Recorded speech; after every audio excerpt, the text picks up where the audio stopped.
जय जगन्नाथ। आज एक नूतन कविता प्रचंड रौद्रतापे उत्तप्त धरित्री कविताटी शुणा। विचित्र ब्रह्मांड तारा खंड खंड रवि आमर नक्षत्र उज्जवल ज्योतिष्क रश्मि तार उष्म कंपई तापे सर्वत्र घुरोई पृथ्वी भक्के धरी स्थिति घुरोई धरित्री बक्षे धरी स्थिति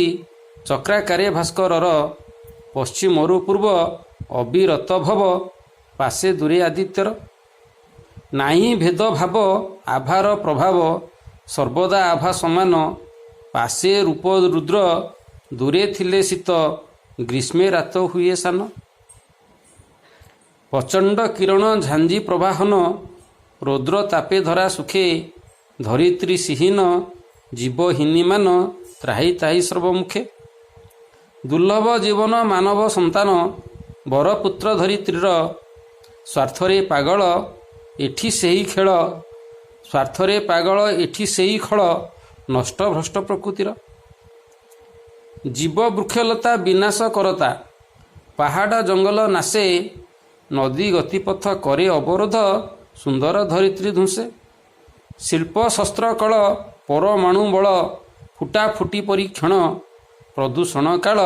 ताप महाकाल प्रायश्चित प्रतीक्षण धरित्री उत्तप्त ठप यातायात प्राणघाती अंशुघात पथिक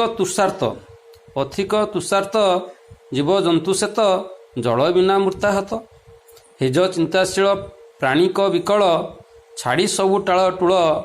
सबुज उद्भित कार्य त्वरान्वित विलंबरे असंभाळ हेबा सचेतन करी जागरण धरित्री सेवारे मन कृतिमताहत रौद्र हेबे शांत नृसिंहर निवेदन धन्यवाद।